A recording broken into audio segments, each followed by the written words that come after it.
Shalom a todos. Esta semana tenemos la porción Tetzaveh. La porción Tetzaveh es una porción muy interesante porque no aparece el nombre de Moshe en ella. Y sucede también luego del pecado del becerro de oro.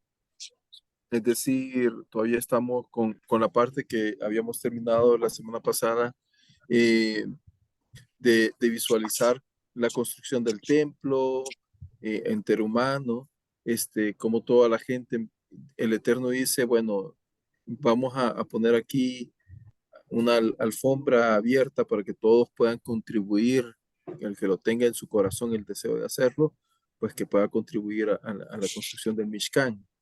Entonces, y en esta porción sigue definitivamente pues básicamente nuestra porción sigue con respecto a que habíamos terminado de ver cómo habían sido la distribución física del Mishkan, cómo se tenía que construir. Estos son instrucciones, lo que está. Y de repente el Eterno viene y dice al final, ¿verdad? Y tú ordenarás a los hijos de Israel que te traigan aceite de oliva puro, batido para la iluminación, para encender las lámparas permanentes. Ok, y aquí es donde origina la porción cuando dice Tetzabeh Beatá, Tetzabeh. Entonces, básicamente Tetzabeh lo que significa es ordenar. Ok, tú comandarás, tú dirigirás. Entonces,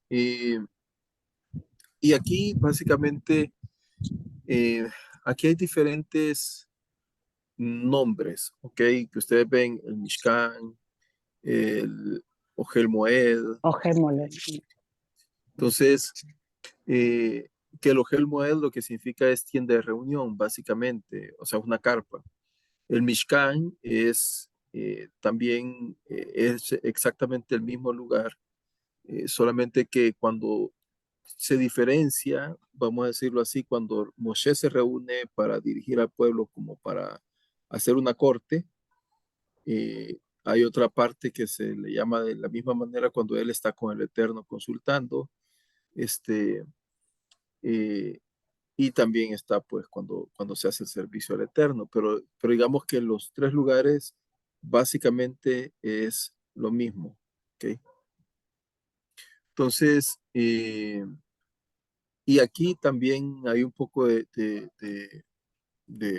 hocus pocus, porque la verdad es que el templo básicamente mm, el hecho que la gente no se podía comunicar de un punto a otro no quiere decir que no habían accesos. ¿Ok? Eh, ¿Por qué digo esto? Porque acá dice, en la tienda de asignación fuera del velo, dice, que oculta el testimonio. Ok, se recuerdan que estaba el patio, como lo vimos la semana pasada, luego estaba el lugar santo y luego está el lugar más santo. Este, en el lugar más santo, ahí reposaba el arca del pacto del testimonio, básicamente, donde habían dos querubines, que querub lo que significa es fuego, ¿no?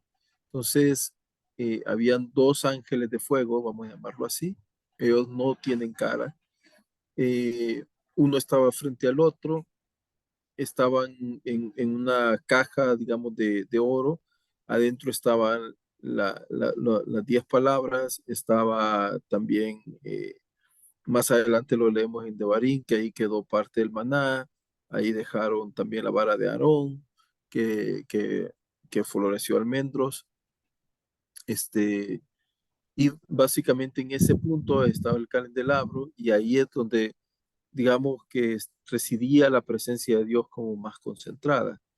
Ok, luego está el lugar santo, que era el lugar específicamente para el que podía entrar el sacerdote, y al lugar santísimo solo el sumo sacerdote una vez al año podía entrar. Cuando entraba para la época de Yom Kippur. ¿Ok? Si él no estaba listo ni estaba presentable delante del Eterno, pues el sumo sacerdote pues fallecía. De hecho, por eso es que él llevaba dentro de sus atuendos unas campanillas para que fueran sonando.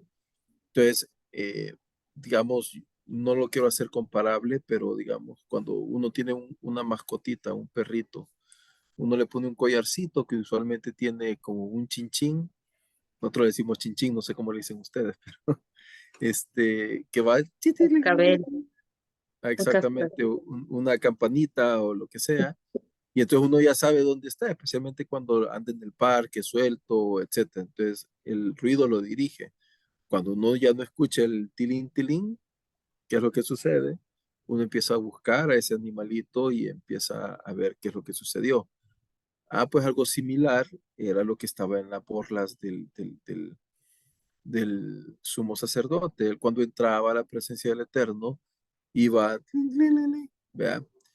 Y se daban cuenta que él y entraba con una soga, de tal manera que cuando, si él no estaba preparado adecuadamente para entrar a ese lugar donde estaba la presencia de Dios concentrada, vamos a llamarlo así, eh, entonces él inmediatamente fallecía. La presencia de Dios era muy fuerte. Y cuando él fallecía, con la soga que llevaba en el pie, lo sacaban, porque nadie podía entrar a ese lugar, sino todo el que entrara iba a morir. Ok. Eh, pero la gente dice, ah, no, pero es que había un velo entre un punto del lugar santo y el lugar santísimo, y eso estaba, según muchas teorías, estaba anclado al piso y al techo. Entonces, ¿cómo podía pasar? Decían, ¿cómo? Pues no hay nada de hocus pocus en eso, es decir, simplemente era una cortina gruesa, porque eran muchas cortinas las que tenía el lugar santo, no podía estar mucho tiempo ahí alguien porque estaba un candelabro adentro que estaba quemando un incienso especial, muy concentrado, que dice que era de mirra, era de aceite de oliva, y no podía generar humo porque, claro, si estaba contaminado porque no habían seguido la receta, digamos, del Eterno, pues claro, eso lo inhalaba y inmediatamente fallecía el sumo sacerdote. Si todo lo hicieron bien, él podía entrar y a la misma, pues él salía. Este, yo esto yo lo comparo, no es que Dios lo mate, no es que el lugar santo sea algo, o santísimo en este caso era algo negativo, no. Dios quería habitar con toda la gente, pero lo que sucede en este caso es que es como cuando uno, no sé si ustedes han visto, en la casa hay 110, 220 voltios, ¿no? Las corrientes usualmente, y hay unos cables de energía de 440 voltios, ¿ok? Si yo intento tocar, voy a llamarlo así, un cable peladito y estoy mojado, ¿ok? Y no estoy debidamente aislado hacia esa energía pura y fuerte, y lo toco, ¿qué sucede conmigo? ¿Qué sucede? Es decir, claro, me lo trocuto, ¿no? O sea, yo no sé si ustedes lo han visto, yo sí he visto eso cuando, bueno, inclusive uno cuando está bebé, ¿no? Y está pequeño, uno toca el toma corriente con su dedito puro y siente la corrientecita, ¿no? Pero imagínense algo de 440 voltios, lo avienta y usualmente esta gente fallece. La pregunta, ¿esa concentración de energía era buena o era mala? Carece de valor que bueno o malo, ¿no? Sencillamente su naturaleza es una energía fuerte que si uno no está preparado adecuadamente para poder manipular esa energía, ¿qué va a suceder conmigo? Me voy a electrocutar, me va a pasar algo malo, pero no es porque la energía sea buena o sea mala, porque carece de un valor moral, digamos, bueno o malo, sino que sencillamente la energía es tan pura que si yo no aíslo mi cuerpo a cualquier contacto que transmite esa energía, yo mismo voy a absorber esa energía y posiblemente fallezca o vaya para el hospital, ¿no? Entonces, eh, exactamente como que fuera la energía pura, imagínense si 440 voltios no hace eso, se puede imaginar la presencia del Eterno, la energía pura que es eso.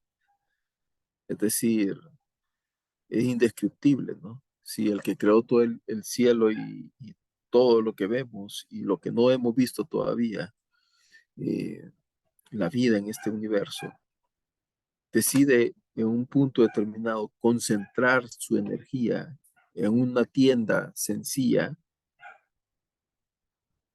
se puede imaginar por qué razón él decía tantas reglas para poder acceder a verlo. Porque si no estábamos vibrando en su mismo nivel, los electrones se van a repeler, ¿no? Entonces, obviamente mi cuerpo va a fallecer. Entonces, y en ese sentido es lo que acá dice.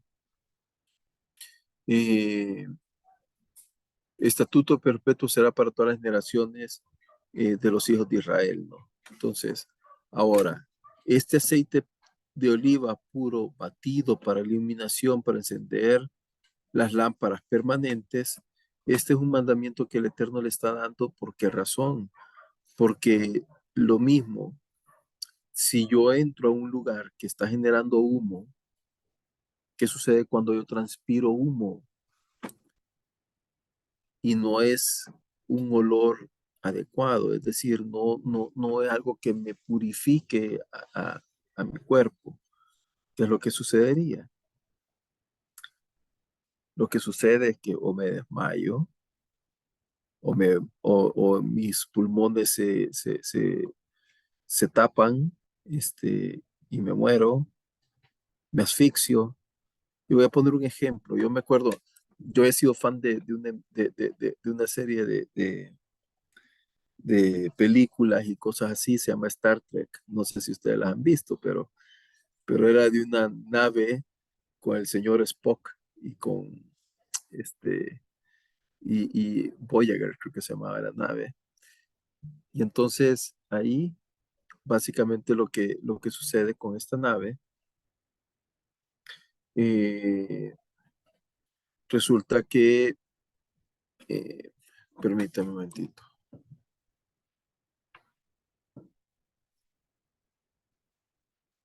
Eh, Solo contesto algo, es que hemos tenido un inconveniente antes de entrar acá y tengo que resolver.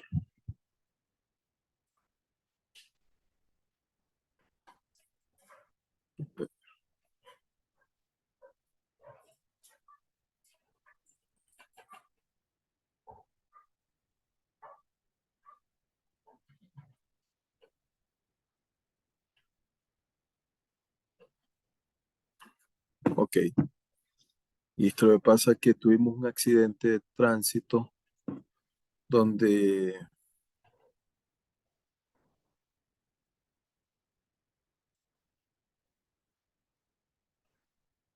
eh, lamentablemente venía un señor a bastante velocidad en una motocicleta, iba muy rápido, eh, y teníamos un equipo parqueado esperando entrar a una propiedad cañera y se fue a estrellar en la parte de atrás de la rastra. La niña lamentablemente falleció, y el señor está golpeado, está en el hospital, pero lo que estaban haciéndole todas las pruebas al piloto, porque él estaba estacionado, pensaban que estaba tomando, lo que sea, pero ya ahorita están diciendo que ya le hicieron alcotest todo cero, le hicieron pruebas de drogas y todo cero, es decir, pero es complicado y es triste escuchar ese tipo de noticias, ¿no? Entonces, antes de entrar estaba pendiente de que me informaran cómo iba el proceso. Ok, luego vemos,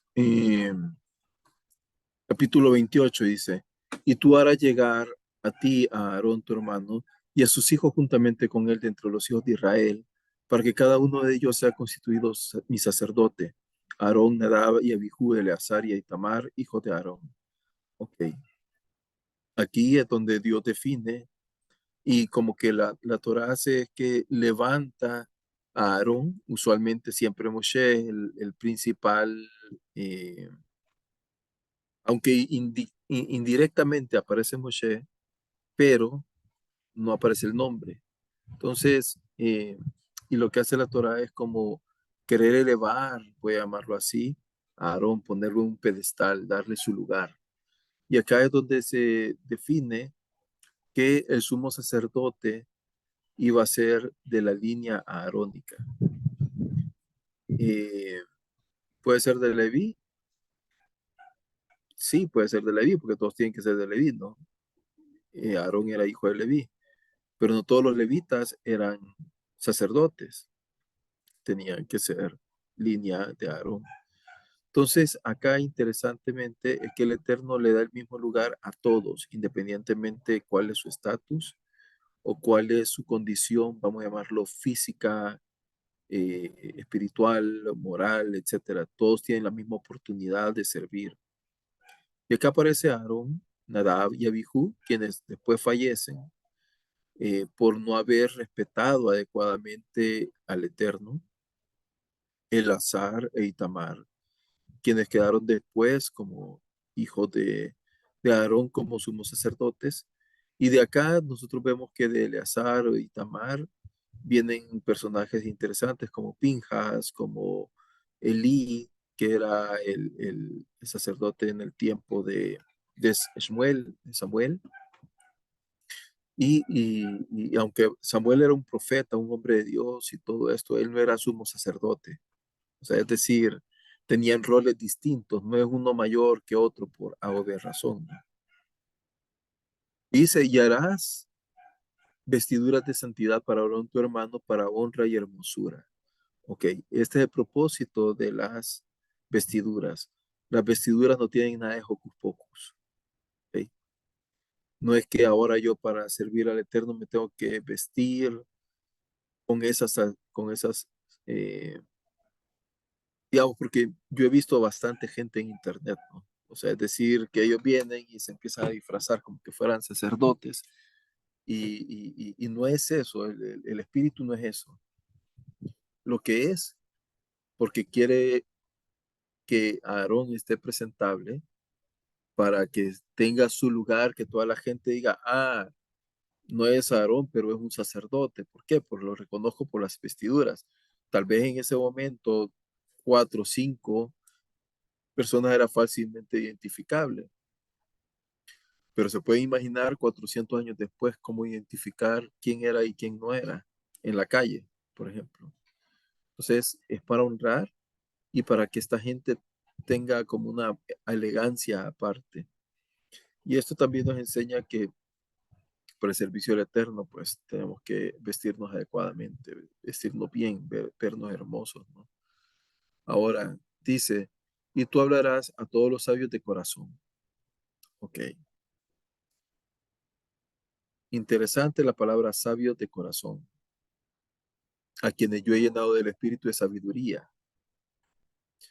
para que hagan las vestiduras de Aarón para consagrarlo, a fin de que me sirva como sacerdote. Vamos a hablar un poquito de estos términos. ¿Qué es consagrar?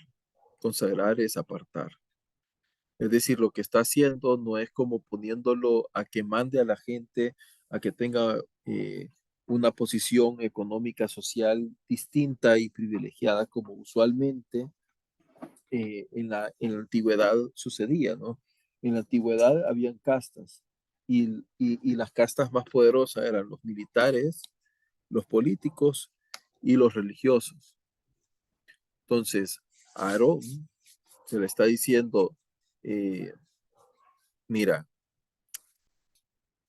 lo que él está recibiendo primero no es algo que es algo impuesto, porque usualmente si a mí me dijeran, mira Mauricio, fíjate que tú hoy en día ya no vas a ser levita, por decir algo, y vas a estar al servicio de Dios.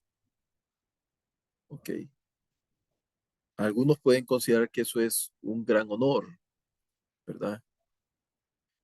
Pero yo lo veo desde un punto de vista como varón, como hombre de casa, ¿no?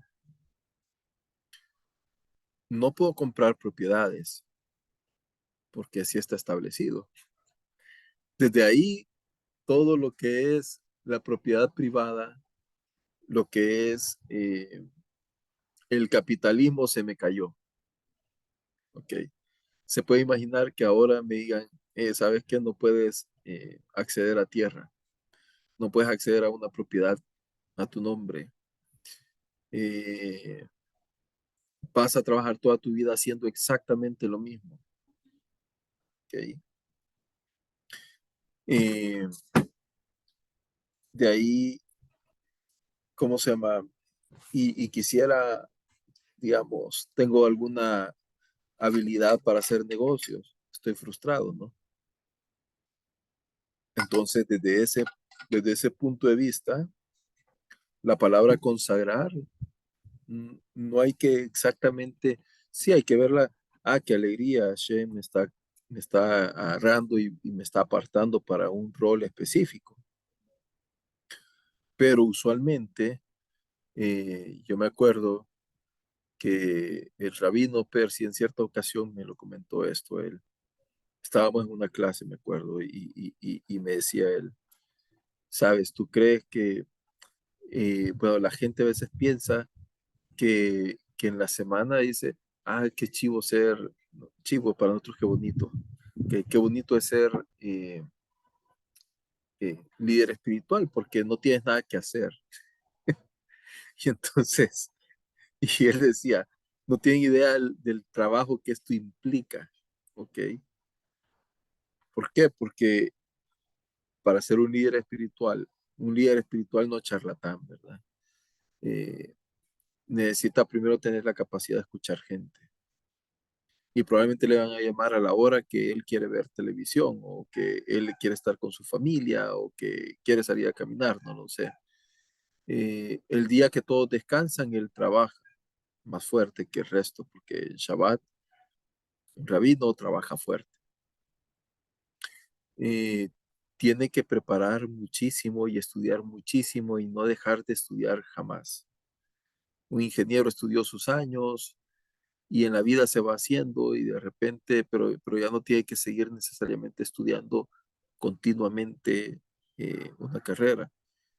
Entonces, pero un rabino tiene que estar todos los días escuchando, viendo, buscando, inquiriendo, preguntándose.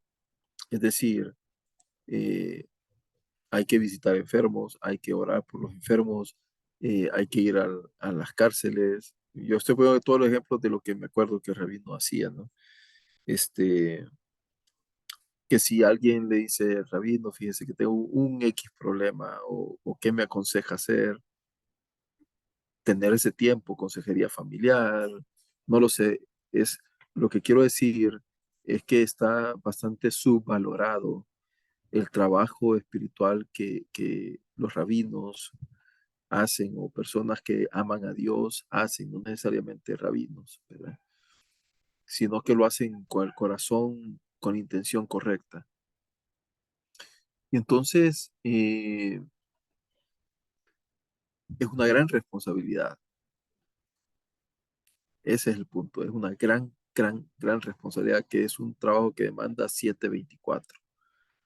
Ok. Entonces, ¿quién quisiera ocupar esa posición? Aparte que no es tan bien pagado. Entonces, claro, toda la gente diría, yo quiero hacer otra cosa. Ya, estoy hablando como en el mundo en el que vivimos nosotros ahora, ¿no?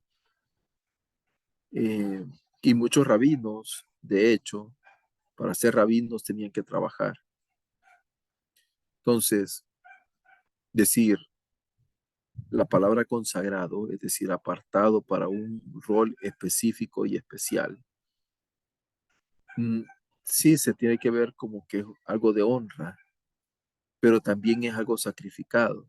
No, y no quiero entrar en polémica, sencillamente lo que quiero decir es que si alguien piensa que cuando me digan, ah, tú eres consagrado para el eterno, como a la ligera yo escuchaba cuando era pequeño, que me imponían manos y me decían, consagrado para el Señor. Y uno en su niñez o juventud decía, wow, pero no entendía la responsabilidad que eso implicaba. ¿Ok?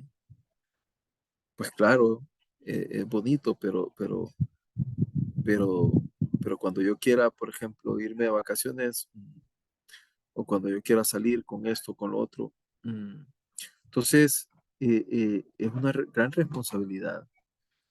Entonces, lo que quiero decir, básicamente, solo para cerrar este punto, es que a Aarón, por eso mismo arriba le dijeron, vas a hacer, ustedes van a hacer. Porque si lo dejaba el Eterno a la democracia, no iba a tener gente que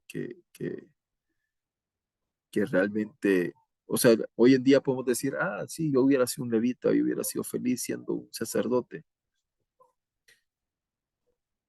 Bonito el primer año probablemente, ¿no? Pero imagínese 40 años haciendo exactamente el mismo trabajo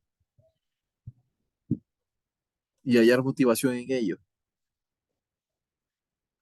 Yo lo estoy viendo desde el punto de vista humano, que no tanto espiritual.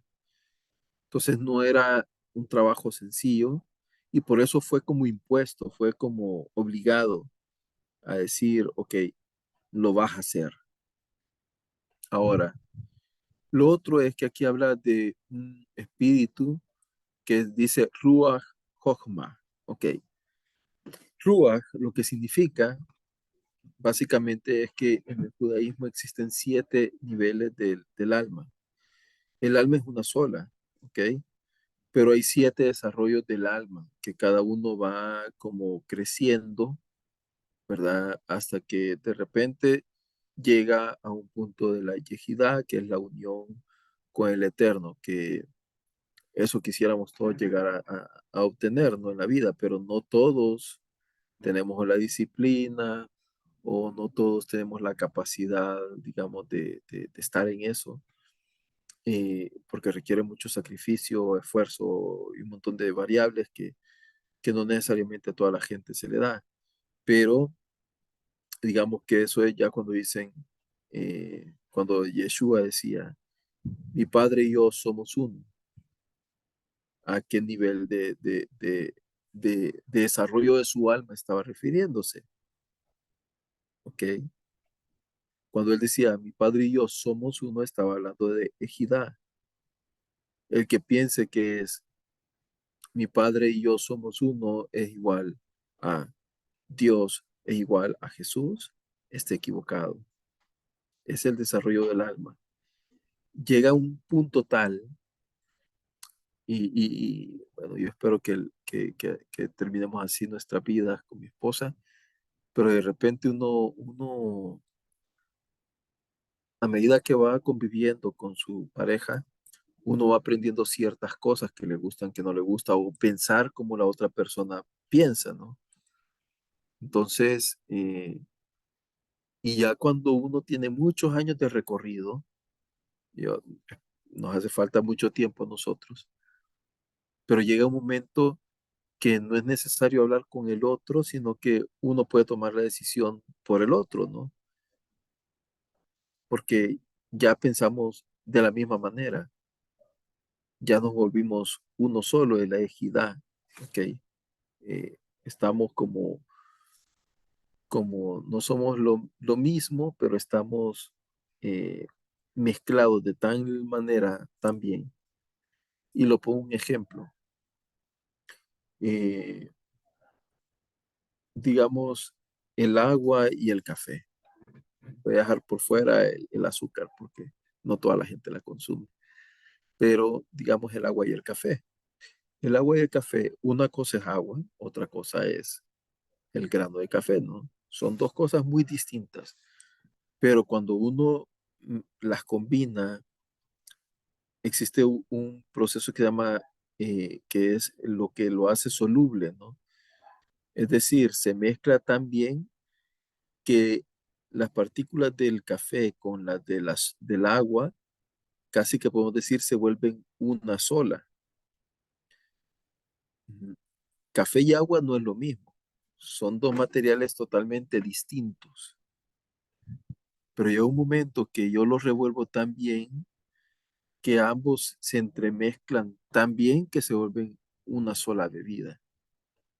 ¿Ok? Entonces, exactamente es la idea del Eterno. El Eterno y Mauricio somos como, sí, somos uno, y Dios habita en mí, este, pero no necesariamente Mauricio decide habitar con el Eterno. Entonces, en el caso es que a nivel de cierto tiempo, porque esto no es como la emoción de una oración, de una cosa así, sino que con el tiempo Dios nos permite irnos mezclando y llegamos al desarrollo del alma. Entonces, eh, venimos y nos encontramos con esta palabra ruach y quizás voy a hacer los tres steps de esto. Los tres pasos básicamente es, uno es que si nos vamos a Bereshit, eh, capítulo 2 creo que es. ¿Ve?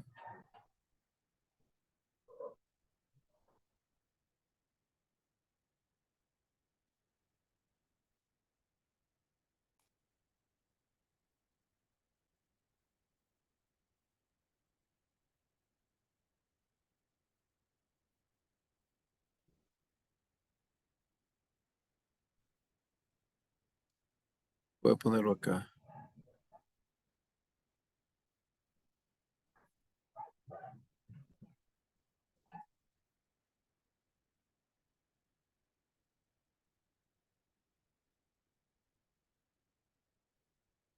Dice que,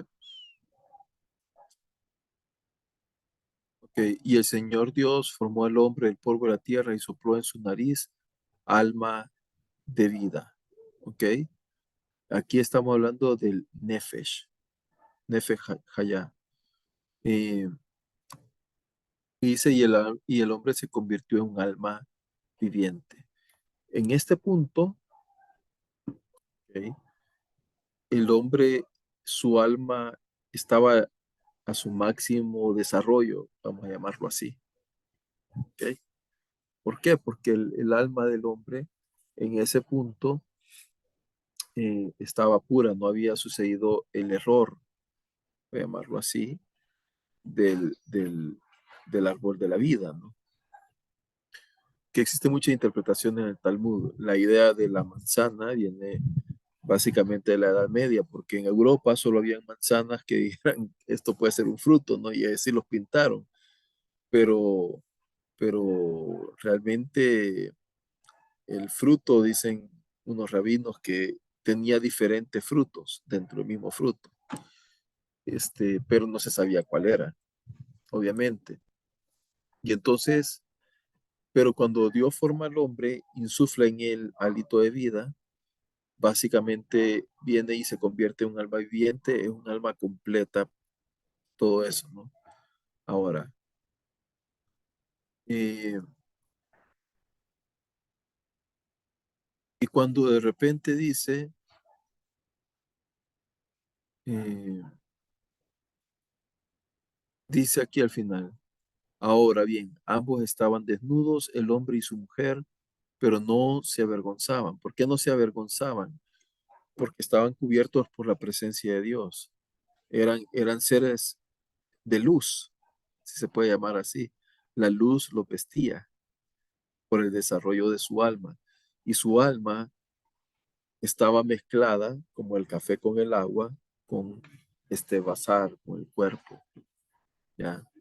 Entonces, y por eso es que se dice en ese momento, el jardín del Edén, el cielo y la tierra se habían unido, era como una especie como de agujero negro, vamos a llamar así, donde se encuentra todo al mismo tiempo, la materia y la no materia.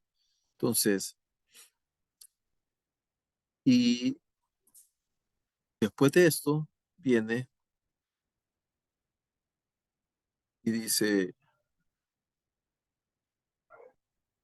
y se abrieron los ojos de ambos, del hombre y la mujer, y conocieron que estaban desnudos.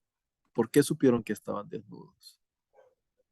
Porque la presencia de Dios, y ahí fue donde hubo una ruptura entre el cielo y la tierra. ¿Ok? Y cuando se separa otra vez el cielo y la tierra, hubo una ruptura. Obviamente la presencia de Dios, la luz pura, desaparece y ellos quedan como desnudos. Ahí se ven realmente desnudos. ¿Y qué es lo que sucedió? Les da vergüenza. ¿Ok? Luego, después de eso, ¿qué sucede? Dice, cosieron hojas de higuera y se hicieron cinturones.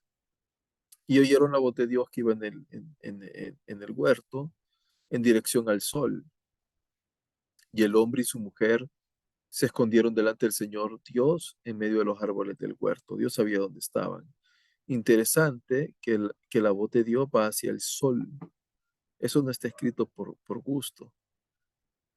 ¿Por qué? Porque la fuente de energía más pura y más clara, es decir, la luz del mediodía, lo que significa es que no había ninguna duda de que era Dios el que estaba hablando.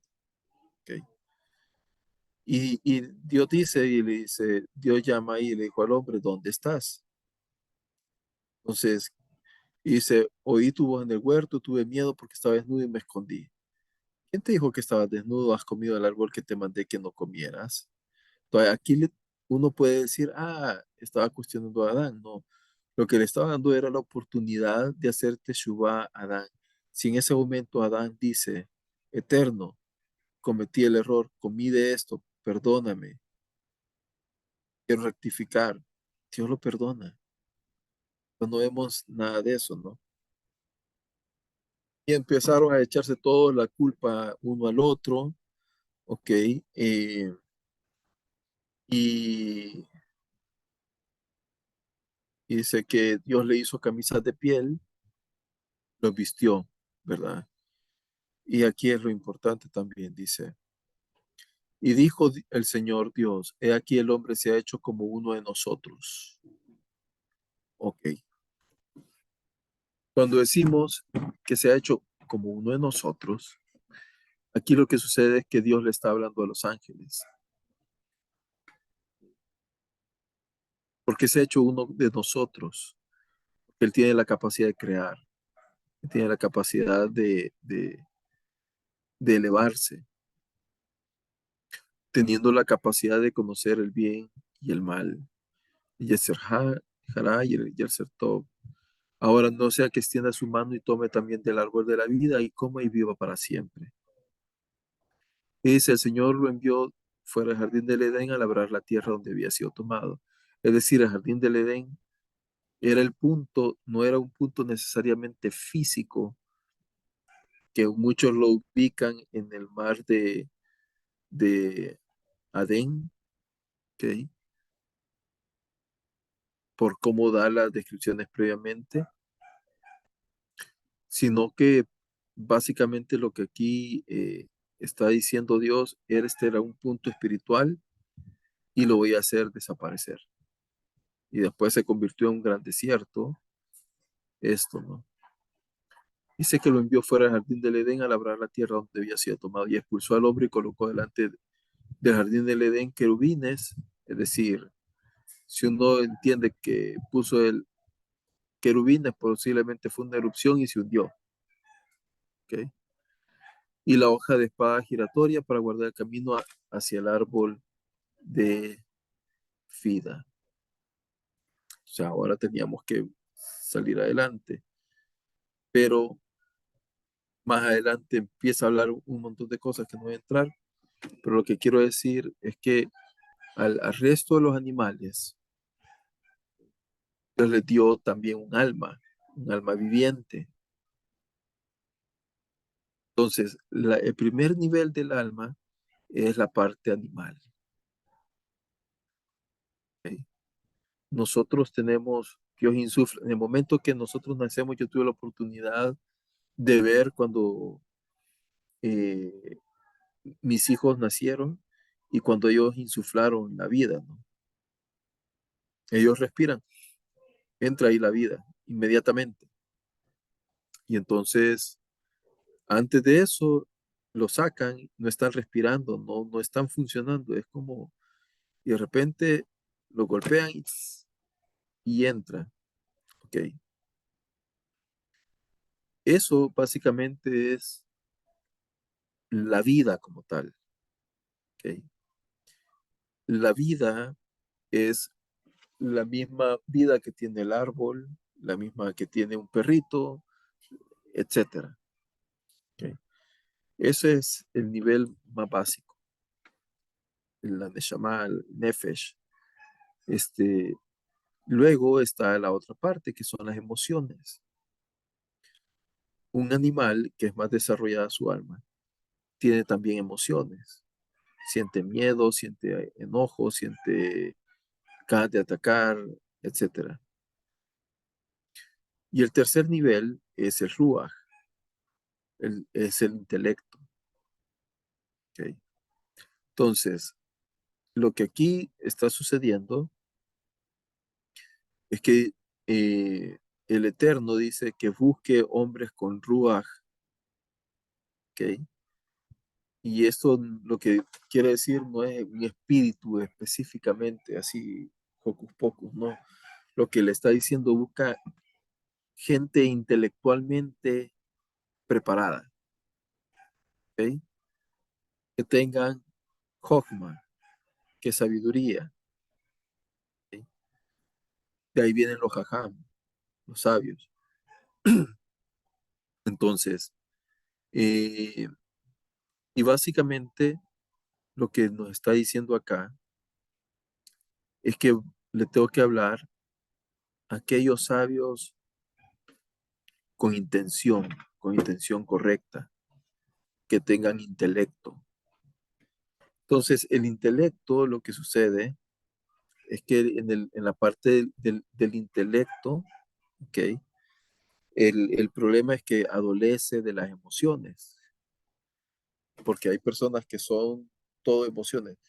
Tengo ganas ahorita de un caramelo y se bajan, digamos, van manejando el coche y de repente dicen, quiero un caramelo, paran, se bajan a la tienda, aunque los estén esperando en una junta porque tiene ganas de caramelo en ese momento. Esa persona, porque vive, por su gusto, por su deseo. Ejemplo fue Esab. Esab dijo, no me importa la primogenitura, pero yo quiero una sopa de frijoles. Y se la vendió por una sopa de frijoles, la primogenitura, a su hermano. Entonces, eso es vivir por las emociones. Que ahorita yo necesito fumar un cigarro, que ahorita necesito tomarme un licor, que necesito en este momento cometer un acto de lujuria, yo no sé, cualquier cosa de esa, o glotonería o lo que sea, eso es vivir por el alma de las emociones. Es bueno, sí es bueno en su medida, porque de repente hay gente que se pasa al otro extremo, que son totalmente un ruaj puro, ¿ok? El ruaj puro es el intelecto puro. Entonces de repente usted va viendo y hay personas que adolecen inclusive no sé si ustedes se han topado pues con gente que no tiene expresiones faciales. Qué tremendo es estar con esa gente, porque uno les habla. Había una caricatura que se llamaba Droopy, no sé si se acuerdan de él, es un perrito, ¿no? Que no tenía emoción, decía. Eh, pasaba cualquier cosa, ¿no? Y de repente él decía, estoy contento, y no se movía. Eso exactamente es una persona ruaj, ¿ya?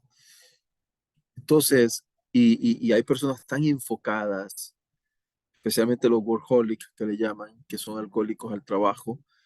eh, Esta gente pasa adicta al trabajo, adicto a cualquier proyecto, a la belleza, a lo que usted quiera, y se concentran tanto que se olvidan de la parte humana, de que hay amigos, ¿ok?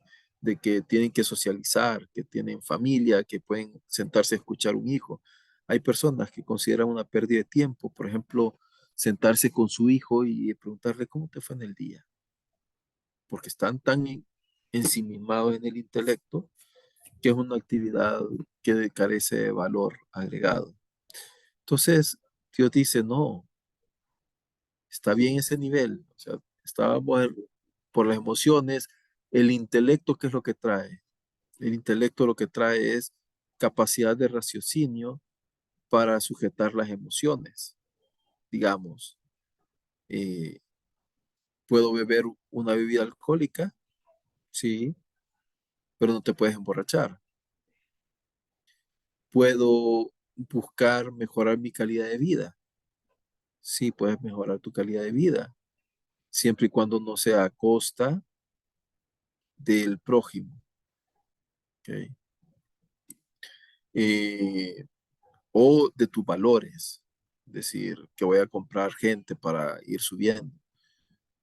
Eh, entonces, todo eso empieza a buscar entonces un equilibrio y Dios quiere que vivamos en ese mundo de equilibrio, que es la Neshama, que ya es cuando el tanto se junta la parte intelectual con la emocional, se logran mezclar y las personas viven como en un nivel más reposado, ¿ok?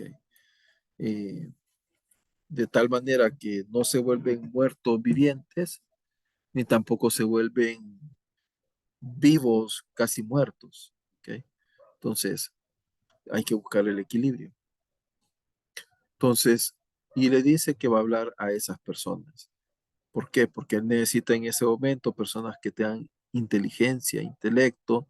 ¿Para qué? Para hacer vestiduras. ¿Se imaginan si hubiera sido alguien con, no con ruach, sino que alguien con un nefesh puro, le manda a hacer un arco iris a Aarón? Ya, una vestidura que nada que ver. Si ustedes ven, va mucho el decoro, el tema de la sobriedad. Entonces, y así dice. Y estas son lo que van a hacerse. Es la vestidura, es un pectoral, un efod, un manto, una túnica de cavidades, una tiara y un cinto. Y harán vestiduras de santidad para Aarón tu hermano y sus hijos para servirme como sacerdotes. ¿Ok?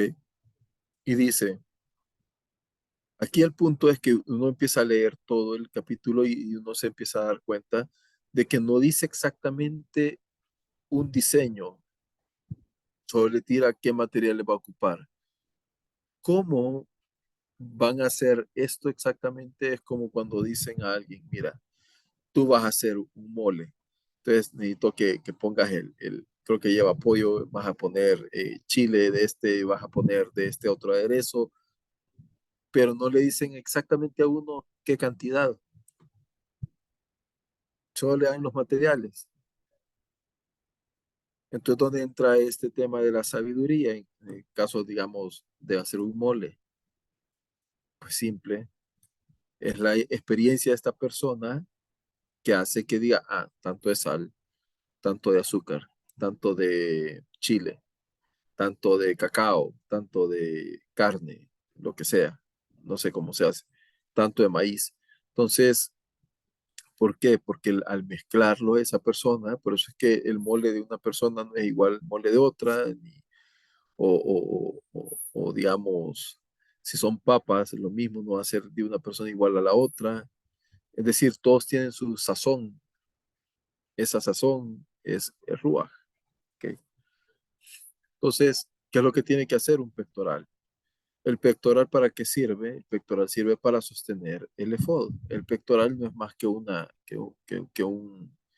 eh, como cuando uno cocina, ¿verdad? Uno le pone un pectoral, que ahorita no me acuerdo cómo se llama en español el nombre, pero, y después de eso un efod. Un efod es como una especie como de un vestido que va hasta el suelo, un manto, que es la parte de abajo, y también acá, una túnica de cavidades. ¿Por qué la túnica de cavidades? Porque tenía que amarrarse una tiara que era como la hermosura, lo que corona, ¿verdad? Y un cinto porque se tiene que amarrar básicamente al cuerpo. Y dice que van a ser vestiduras de santidad para Aarón, tu hermano, sus hijos, y para servirme con sacerdotes. Y para estas cosas ellos tomarán el oro, que eran los materiales que en Trumá había pedido el Eterno que solicitaran. O sea, aquí lo que dice, de lo que te van a dar, vas a tomar oro, tejido de lana, azul celeste púrpura, el carmesí y el lino. Ok, allá me dieron los materiales, aquí me está diciendo cuáles voy a mezclar para qué cosas. Y así va hablando todo el capítulo, ¿no? Y luego en el efod van a tener los 12 nombres, ¿verdad? Y se puede imaginar hacer, perdón, eh, cadenillas, todos estos materiales con oro. Yo no sé si es difícil, pero me imagino que debe ser muy difícil coser oro. ¿Ok? Luego eh, dice, bueno, son los materiales que van a estar, ¿verdad? Y cómo ellos van a hacer la presentación. Básicamente el siguiente capítulo. Pero quizás más que esta parte, voy a decir, no, no nos va a alcanzar el tiempo. Voy a retomar de lo que es el resumen de esta porción. Pero básicamente lo que ya leímos acá es que tenemos un aceite de oliva, ¿verdad? Para hacer nertamid, una luz que alumbra constantemente sobre el santuario. Harán sus hijos, Nadab, Abijú, Eleazar y Tamar son elegidos para servir como sacerdotes. Una ropa especial para ellos, ordenados en una ceremonia de 7 días, que es lo que el capítulo que estábamos leyendo hace un momentito. Y luego lo otro es que se queme incienso en el altar de acacia cada mañana y cada tarde. Entonces, no me voy a detener mucho eh, en el tema de de estos puntos, pero quizás sí quisiera detenerme en un punto. En la segunda lectura, en el 13:30, básicamente está hablando que es el Urim y Tumim. El Urim y Tumim eh, realmente se le ha puesto hasta el día de hoy bastante, voy a llamarlo así, hocus pocus, ¿verdad? Entonces,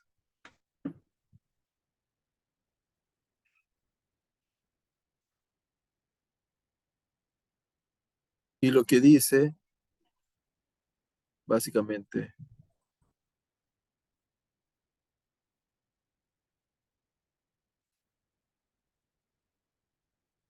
eh, la Gemara, perdón, cita una opinión que entra en el conflicto con la de Rab Dimi.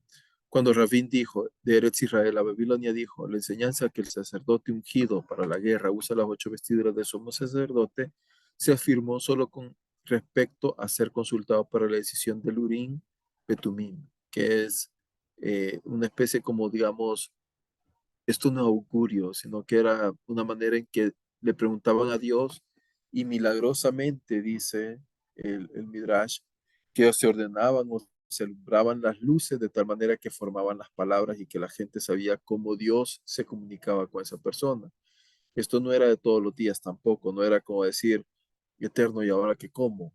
Pero no iba a decir, frijoles, entonces empezaba a ordenar todas las letras, no, no era eso exactamente, sino que eran para hacer consultas específicamente sobre si debo ir a la guerra, no debo ir a la guerra, debo quedarme quieto, no debo quedarme quieto, es decir, eran para decisiones nacionales, ¿ok?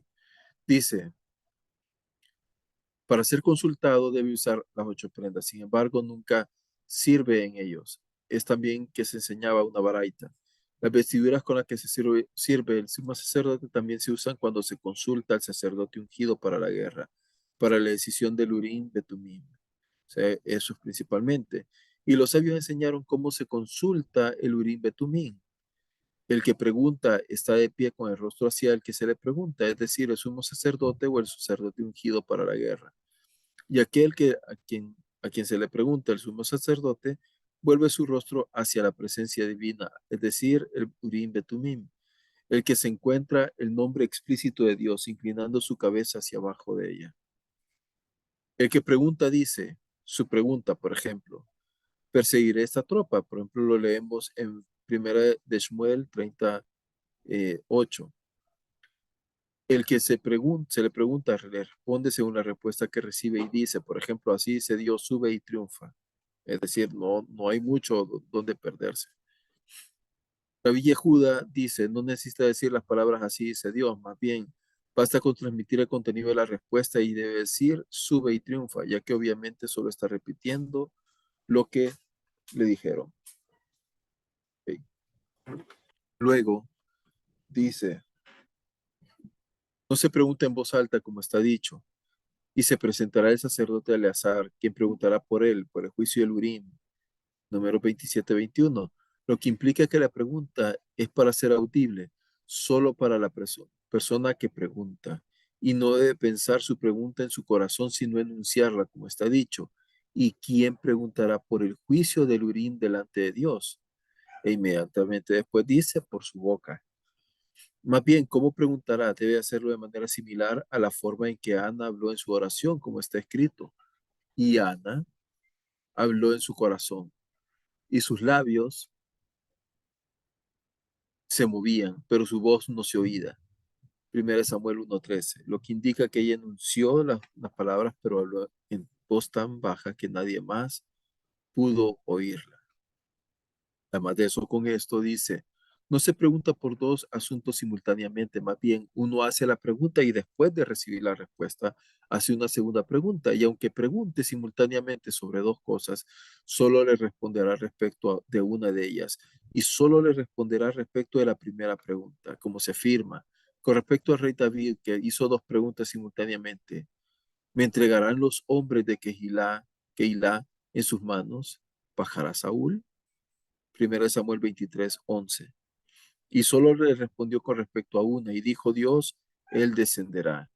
La gematria pregunta, pero ¿no dijiste que si uno hace las dos preguntas solo le responde con respecto a la primera pregunta? Sin embargo, el versículo afirma que David recibió una respuesta para su segunda pregunta, no para la primera. La Gemara responde, David hizo las preguntas fuera de orden y fue respondido en orden.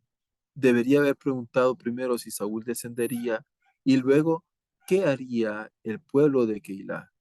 Una vez que se dio cuenta de que había pedido fuera de orden, volvió y preguntó en orden, como se dice inmediatamente después. ¿Nos entregarán los hombres de Keilah a mí y a mis hombres en manos de Saúl? Y dijo Dios, ellos os librarán. Pero si el asunto es urgente y requiere hacer dos preguntas simultáneamente, no habiendo tiempo para seguir el protocolo habitual, se pueden hacer ambas preguntas simultáneamente y se le responde respecto de las dos preguntas juntas, como está dicho. Y David preguntó de Dios, diciendo, ¿perseguiré esta tropa? ¿Los alcanzaré?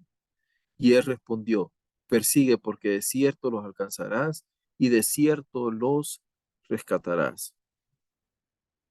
La Gemara señala la confiabilidad del Urim Betumim. Aunque un decreto de un profeta pueda retractarse, como a veces una terrible profecía se declara como una advertencia y no se cumple, un decreto del Urim Betumim no puede retractarse, como está dicho, por el juicio del Urim, número 27 o 21. El uso del término sentencia sugiere que el decreto es tan definitivo como una decisión judicial. ¿Por qué se llama Urim Betumim? Urim, que se basa en la palabra o luz. Urim es luz. Y así se llama porque ilumina y explica sus palabras. Tumim, que se basa en la palabra tam, algo íntegro, completo. Es porque cumple sus palabras, las cuales siempre se hacen realidad. Y si dices, en las batallas que siguieron a los incidentes de Gibea, de Benjamín, en Jueces 19:20, ¿por qué el Betumí no cumplió sus palabras? El pueblo judío consultó 3 veces el Urim Betumim con respecto a su decisión de atacar a la tribu de Benjamín. y cada vez se les ordenó ir a la batalla. Sin embargo, las 2 primeras veces fueron derrotados y solo en el tercer intento tuvieron éxito. ¿No es esto una prueba de que el Urim Betumim no siempre cumple sus palabras? Dice la Gemara, responde, las primeras veces no consultaron con Urim Betumim si saldrían victoriosos o derrotados, sino que solo preguntaron cómo y si debían ir a la batalla. Si lo hubieran pedido, les habrían dicho que no lo conseguirían. Pero la última vez, cuando comprobaron y preguntaron si tendrían éxito, los Urim Betumim acordaron con ellos que debían ir a la batalla y que tendrían éxito. Como está escrito, y Pinjas, hijo de Eleazar, hijo de Aarón, se presentó delante de ella en aquellos días diciendo, saldré otra vez a la guerra contra los hijos de Benjamín, mi hermano, o cesaré. Y dijo Dios, sube que mañana lo entregaré en tus manos. Dice, ¿cómo se hace? ¿Cómo proporciona la respuesta el Urim Betumim? Los nombres de las 12 tribus estaban grabados en las piedras del pectoral. Estas cartas permitieron recibir la respuesta. Rabbi Yohanan dice, las letras de la respuesta sobresalen y el sacerdote luego combina esas letras para formar palabras con el fin de determinar el mensaje. Reish Lakish dice, las letras se reorganizan y se unen para formar palabras. La Gemara pregunta, ¿cómo fue posible recibir respuesta a cada pregunta? Pero la letra Tzadi no está escrita dentro de los nombres de las 12 tribus grabados en las piedras del pectoral. Rabbi Shmuel Bar Yitzhak dijo, los nombres de Abraham, Yitzhak y Jacob también estaban escritos allí. El nombre Yitzhak, Isaac, contiene la letra Tzadi. La Gemara vuelve a preguntar, pero seguramente la letra Tet no estaba escrita en el pectoral, ya que no se encuentran los nombres de los patriarcas ni en los nombres de las 12 tribus. Rabajá Bar Jacob dijo, Shishbeit Yeshurun. Las tribus de Yeshurun también fue escrito ahí. La palabra Shishbeit, tribus, contiene la letra Tet. De esta forma quedó representado todo el alfabeto. Y la Gemara plantea una objeción de una baraita, es decir, de una discusión. Cualquier sacerdote que no hable con el Espíritu Divino y sobre quien la presencia divina no descansa no es consultado para consultar el Urim Betumim. Cuando Sadoc consultó el Urim Betumim y le fue eficaz, recibió respuesta, pero Abiatar preguntó y no le dio resultado, y no recibió respuesta. Como se dice, pero Abiatar subió hasta que todo el pueblo terminó. Segundo de Samuel 15:24. Lo que entiende como que fue removido el sumo sacerdote, ya que el Espíritu Divino se había apartado de él. Es decir, si la persona no tiene el Espíritu Divino, no le va a responder. Si el sacerdote no está puro, no está tamín, tampoco le va a responder. Dice la Gemara, pregunta, si es cierto, este es el Tratado de Yoma 73b, la Gemara pregunta si es cierto que las letras del pectoral sobresalen, incluso se unen para formar la respuesta. ¿Por qué el sumo sacerdote necesita que el Espíritu Divino y la presencia divina estén con él? Y si tiene el Espíritu Divino y la presencia divina con él, ¿por qué necesita el Urim Betumim? La Gemara responde, el Espíritu Divino ayudó al Urim Betumim. En otras palabras, las cartas formaban la respuesta solo si el propio sumo sacerdote era digno, pero su inspiración divina no era lo suficientemente grande como para dar una respuesta sin ellas.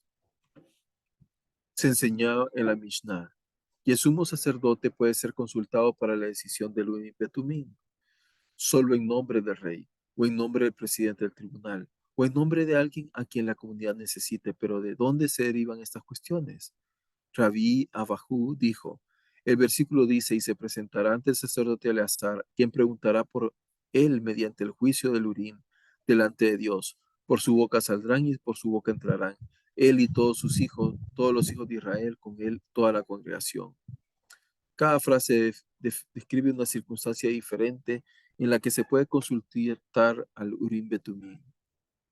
Esta es una referencia a un rey, ya que él se refiere a Josué, quien tendría el estatus de rey. Todos los hijos de Israel con él. Esta es una referencia al sacerdote ungido para la guerra, ya que todo el pueblo judío lo sigue a la guerra según sus instrucciones. Toda la congregación se refiere al Sanedrín, que son los jefes del estado divino. Ok. Y después de eso ya trata otro tema. ¿Qué quiero decir con todo esto? El Urim Betumim. Existe también un montón de hocus pocus en esto. La gente le daba más importancia al Urim Betumim, ¿verdad? Pero hay cosas que Dios no te va a responder porque ya está escrita en la Torah. Por ejemplo, eterno, ¿debo robar? No, no dice la Torah, y no robarás, no hurtarás. Eterno, ¿debo seguir otro Dios? ¿Qué dice la Torah? No. O sea, esas preguntas no tienen cabida con el Urim Betumim. Por eso es que dice que es íntegro, ¿no? Una persona íntegra, obviamente era el último filtro que tenía. Pero hay preguntas que nosotros no sabemos si hacerlo o no hacerlo porque es un punto gris. Por ejemplo, el 7 de octubre, eterno, ¿debo destruir a Jamás, sí o no? O sea, claro, es bien difícil esa pregunta porque involucra todo el Estado de Israel, involucra a muchas vidas y no es una pregunta egoísta. Eterno, ¿cómo hago dinero? No, estamos hablando de vidas de por medio. ¿Ok? Entonces, y hay muchos hocus pocus, digo, porque también en el lado cristiano le daban importancia al artefacto y no al eterno, porque al final de cuentas el artefacto solo era un, vamos a llamarlo así, decodificador del mensaje, pero el mensaje de dónde venía, del eterno, así de simple. Entonces, creo que esa parte es muy, muy importante. Eh, digamos que eso, digamos que es algo muy, muy, muy importante. Ahora, ¿cómo más o menos se ordenaba esto? Más o menos era esto, lo que estaban ellos diciendo. Leví, Raham, Zebulun, Ja, Yitzhak, Sadi, Yehuda, la Yud, Rubén, la Aleph, etcétera. Entonces, digamos que esto es lo que él tenía y aquí estaban todos los nombres de las tribus, ¿verdad? Entonces, y básicamente lo que hacía era como resaltar. Eso es lo que dice la Gemara. Al final de cuentas, puede ser así, puede no haber sido así, solo Dios sabe cómo era realmente. Y lo leemos hasta ya con David, esto. Después de eso ya no se lee, por ejemplo, en el tiempo de Herodes, en el tiempo de Yeshua, todo esto había desaparecido. Ok. Eh, ¿Cuáles son los mandamientos de esta porción? Primero, encender el candelabro, ¿verdad? No dice cómo. Luego el precepto para los cojanín de ponerse sus vestiduras para el servicio en el templo, en el Mishkan. El precepto para los cojanín de que el pectoral no se desprenda del efod. Prohibición de desgarrar la casaca, el meil de los cojanín. Precepto de comer la carne de ofrenda de pecado, el hatat y de la ofrenda de la culpa, el asham. Precepto de quemar el saumerio o el saumerio es el incienso. Prohibición de quemar y ofrendar algo en el altar de oro. Y aquí es donde vemos como más o menos la idea de lo que hablábamos. Esta es la vestidura. Para empezar, hay tres versiones, ustedes las pueden ver. Hay tres versiones diferentes. No sabemos cómo era exactamente. Al día de hoy solo tenemos la descripción de lo que se iba a ocupar, pero cómo exactamente no se sabe. Básicamente, lo que ustedes ven acá es el Urim Betumim. Aquí está el cinto, aquí está la túnica, acá está el manto, el amarillito este. La túnica está aquí abajo, están las borlas, están los pantalones también, o los calzoncillos largos. Aquí está la tiara, etcétera. Y aquí obviamente se podía distinguir, como les decía, entre un sacerdote, el sumo sacerdote, porque él tenía una vestidura todavía más especial, y el levita también, que lo podían distinguir quién era quién, ¿no?